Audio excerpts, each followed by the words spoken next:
Okay, hello everybody. Welcome back to this video. This video is about the Meindl jungle boots, and I'll be doing some tests in this video, and hopefully that will help you out in making a choice. But first, let's have a closer look at the fit and finish. Alright, so let's have a closer look. I have some information to start with. They're called the Meindl Jungle or Meindl Masai. Now these are about 850 grams each, and I have a size 45.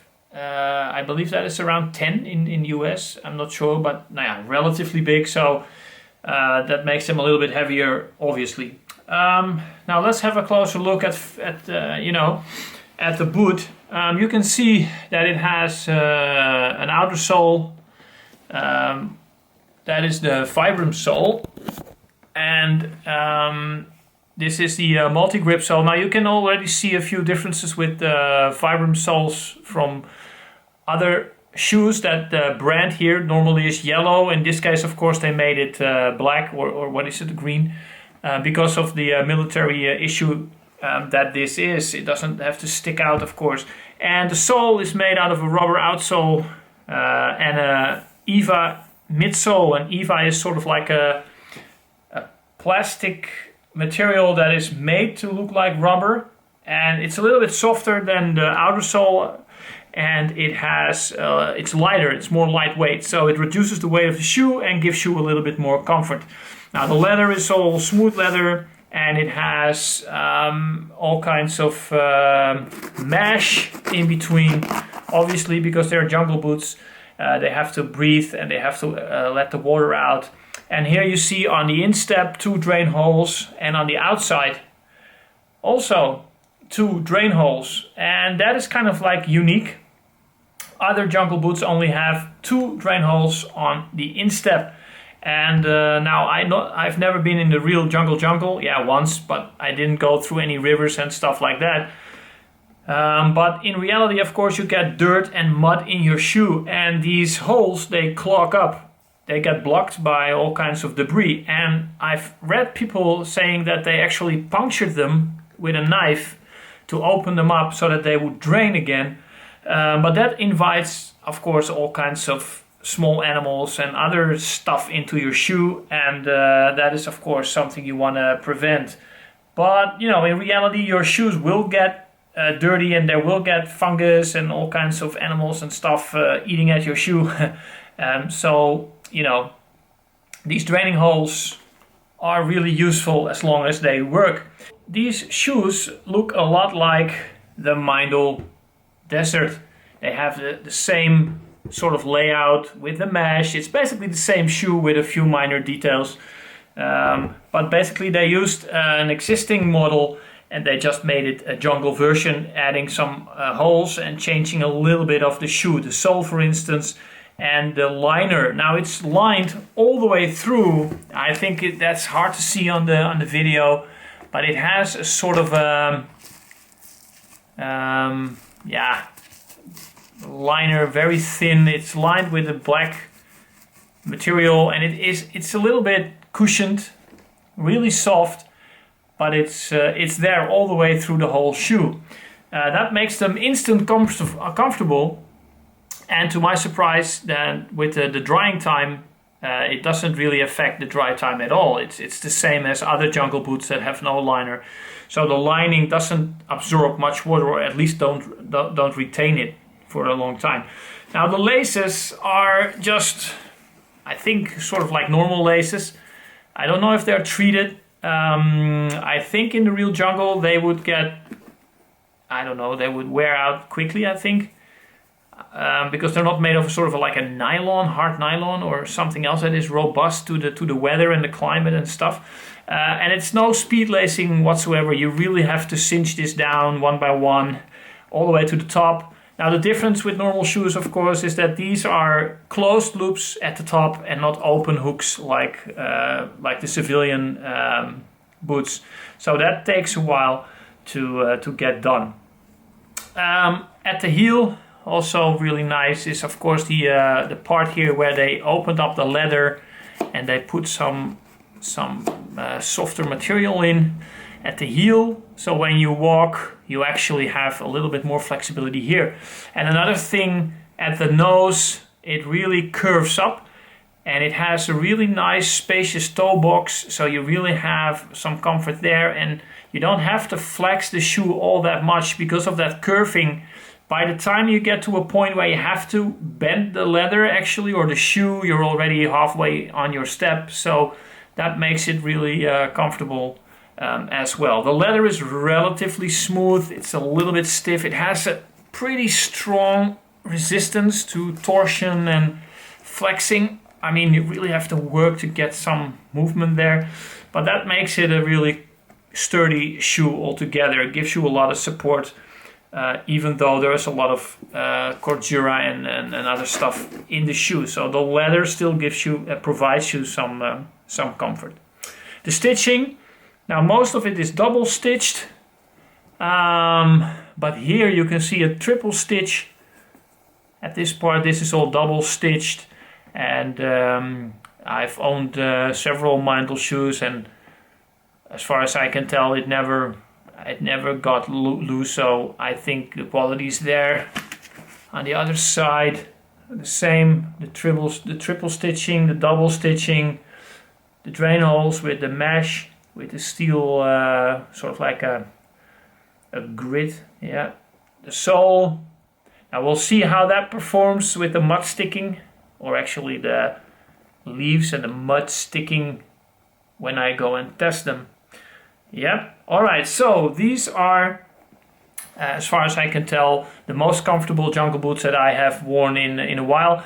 I took them out for a hike for 1 hour, after wearing them a few times around the house and around the street. 1 hour hike straight on gravel and asphalt, and after an hour I came home, nothing like any hot spots or any sore places.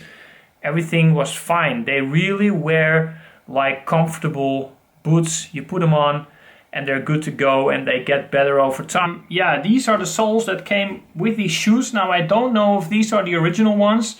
Maybe, I think it's about 50-50 chance. Sometimes they replace them with new ones so that you have clean soles.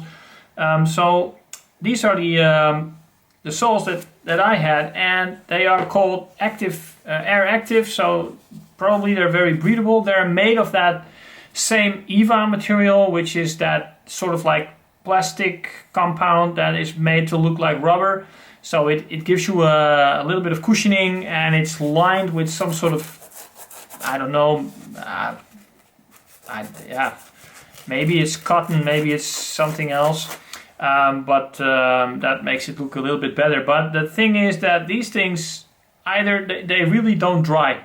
When these get wet, they stay wet for a very, very long time. Other soles dry like, 4 to 5 hours. They are really dry, and these take at least 10 hours to get to a reasonable dry state. And I think that is kind of like weird. So if I were to go to the jungle with these boots, or wet environment anyway, I would definitely replace these with other soles. For instance, the one that are in the Welco boots or in the Baldus boots, my other videos about the other jungle boots that I tested. Yeah, so check those. These are the shoes, the Meindl jungle boot or Masai. These are the military version ones. They come in black as well, as far as I can tell. Now there are a few boots that look like these boots, in case you're wondering. I looked it up, and there is also a Meindl Kampfstiefel, which means combat boot. That is over 200 euros, and it really looks like this one, but it is more like the civilian one. And of course the Loa Elite Jungle for around $200 is very similar to this as well, in looks and in how it's made.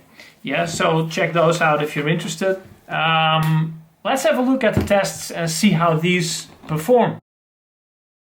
Okay, this is the mud we're going to walk through.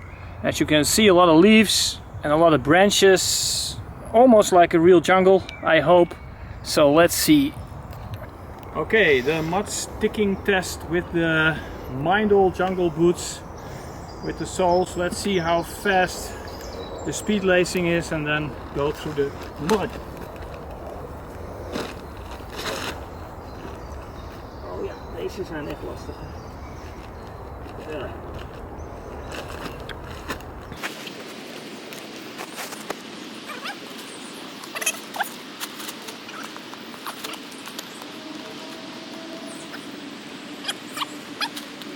Let's go through the mud.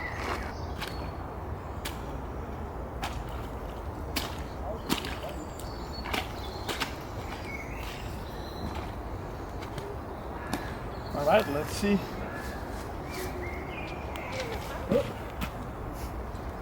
Something sticks. Not much.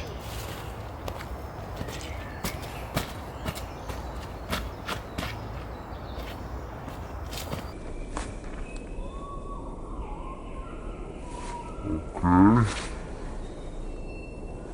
A little bit of mud will stick, but not much. Okay.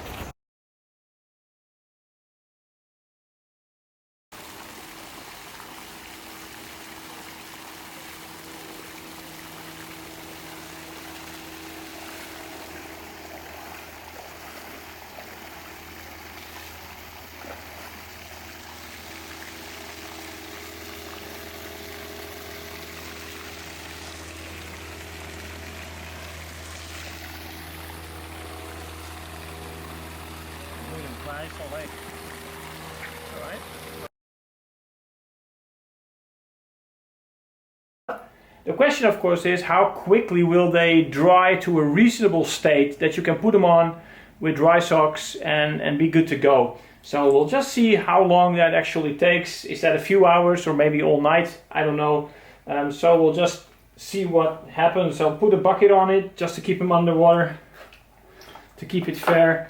By the way, I have 3 types of jungle boots in here. The Baltus boots from Germany, the Meindls, also German, and the Welco boots from America. Just to have a comparison as well. So depending on what video you're watching, you know, that's the boot you will be keeping your eye on. Okay, it is 5:45, so we are 5 hours in, and I think we are at a turning point because I checked all the shoes, and the Baltus shoes, even on the inside, the leather here, the lining is pretty dry. The bottom is pretty dry. Only the nylon is still a bit wet. The Meindls a bit the same, but the lining is still a bit moist, especially here where it's a bit thicker. But it's nothing terrible. And the Welco boots, yeah, the lining is still a bit wet. So I mean, nothing terrible, but again, it's doable. But all in all, if we just look at the shoes, I would say that the Meindl and the Welco boots are equal, and the Baltus shoes are actually the driest. I would put these on without any thinking, so that's a good thing. And the soles, these were dry after about 3 hours. We're now 5 hours in, so these are completely dry. This one is also not bad. You can feel it's been a little bit moist, but you know, I would call that pretty dry. These are still a bit wet. I mean, if I would put socks on there, that would still feel very wet. So these dry really slow, unbelievable.